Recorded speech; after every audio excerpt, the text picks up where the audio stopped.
Hey there, it's Dyer Oxley, in for Patricia Murphy. It's Tuesday, and this is Seattle Now. 2020 was a one-of-a-kind year. For Seattle's food scene, it was a year of outdoor patios, takeout, and restaurants hoping to hang on and make it through to better times. So, I'll talk with Seattle Times food writer Vinh about that in a minute, but first, our top stories. Vaccinations are underway at long-term care centers across the state. This is really something very special to us and to the residents, especially when we think those residents that we lost, those residents is our family as well.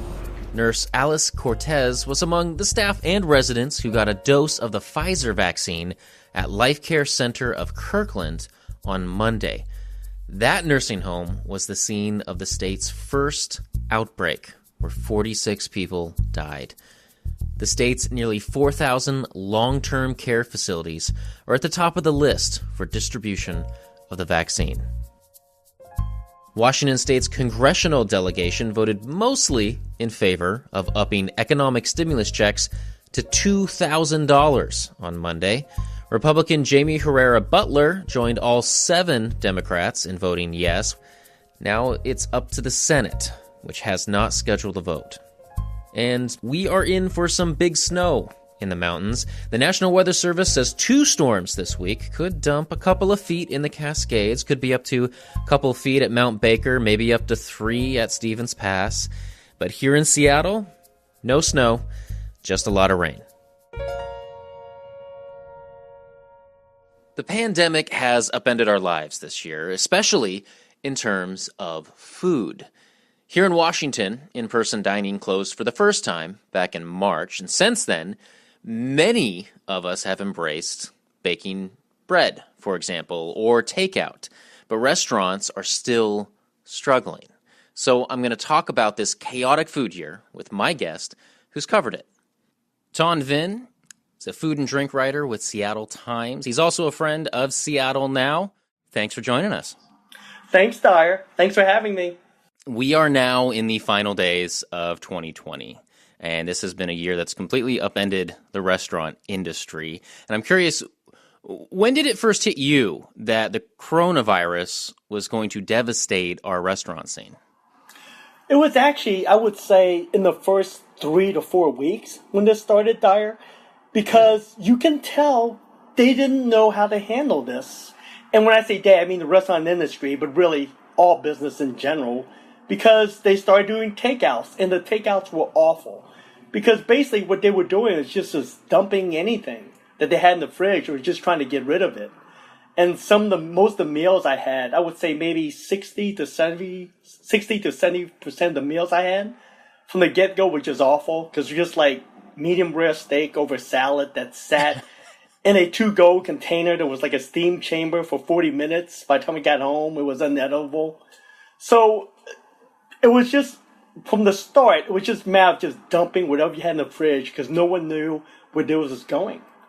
Was there an uphill kind of like learning curve then? Because I feel like because of all these restaurants being restricted, indoor dining, outdoor dining, this also was a year when people were ordering takeout like in droves, and you've had to order a lot for your own job. I mean, have we learned anything about takeout in 2020? Yes. One is pizza still works as takeout. It is still the best thing. It will hold up. Unless you like Neapolitan pizza, then I'm sorry, those flat crusts don't hold up well. But pizza hold up well as takeout. Sushi hold up well as takeout. Cooked fish, filet, not so much. Banh mi's hold up really well. And if you think about it, Dyer, I mean, nothing has changed for the banh mi game, right? Because during the pre-demic time, where you get a banh mi in a Viet Deli? And a Viet Deli is just they assemble your sandwich and you're on your way. There's no indoor seating. There's no sidewalk seating. You just go in, order, and you go. And that's pretty much what it is now, right? Their model has not changed. I would say right now, if you want to take out, it's better now than it's ever been. You also wrote about, frozen dumplings have become a thing, and banh mi. You also did a tour of banh mi around the area, which I was very grateful for. Thank you very much. one of the things that I know it's changed in my life personally has been the greater use of delivery apps. Part of the time, because we've also gone to a restaurant that we're a fan of that is not doing an app at all. They chose not to do it, and we have to go to their website.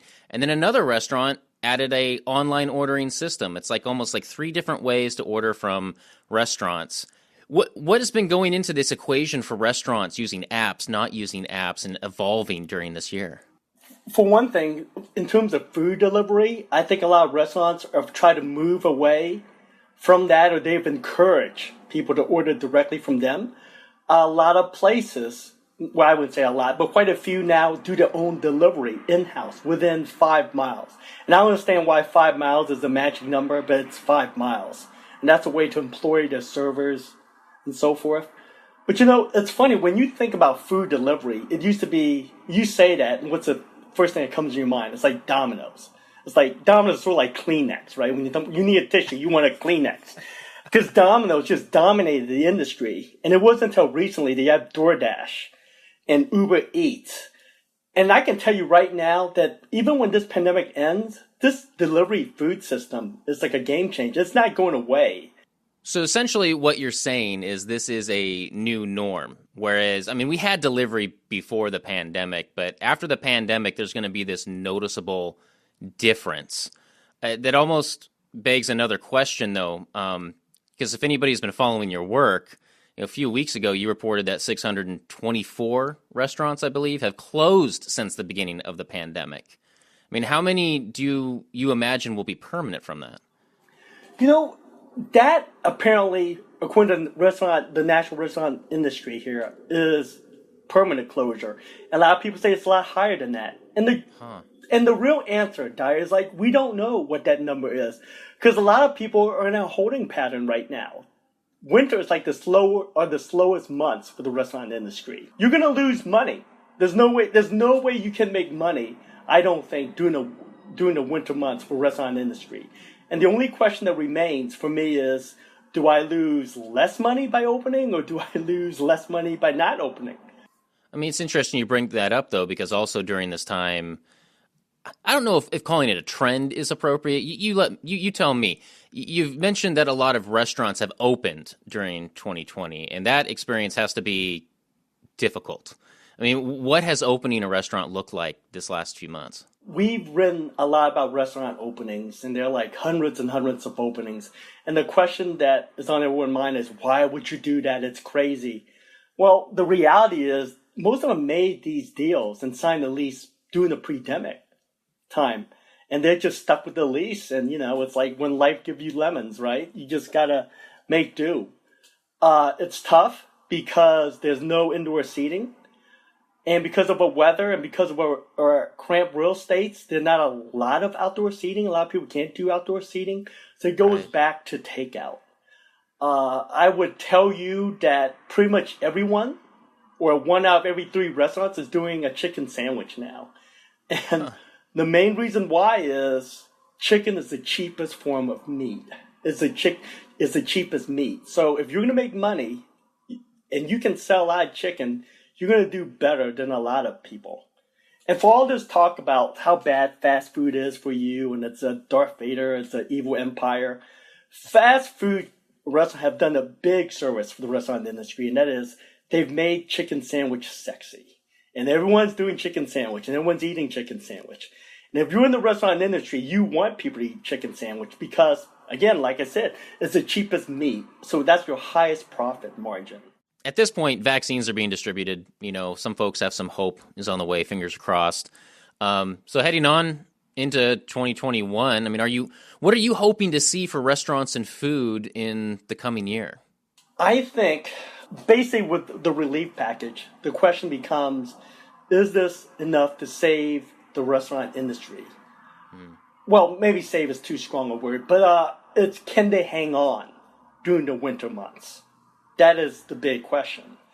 I don't know if you've driven around or checked the web, but a lot of your restaurants are closed, if not on slow days like Monday and Tuesday and Wednesday. They're just hibernating for winter. They have to open up by summer. Summer is the big month. And the question is, will most of us have the vaccine by summer? restaurants need to open by summer. So it's really going to be interesting to see. But a lot of restaurants will close, Dyer. I think that's pretty much a given.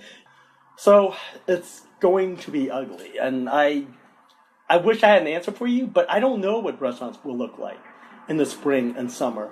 I know it'll be streamlined. I know you're going to see a lot of chicken sandwich. I know you're going to see a lot of pasta for the reasons why we mentioned. But we're going to find out. Ton Vinh, Seattle Times food and drink writer, thank you so much for chatting with us today. Thanks for having me, Dyer. Seattle Now is produced by Caroline Chamberlain Gomez, Clare McGrane, and Jason Pagano. Matt Jorgensen does our music, and I'm Dyer Oxley in for Patricia Murphy this week. Thank you for listening. We'll see you tomorrow.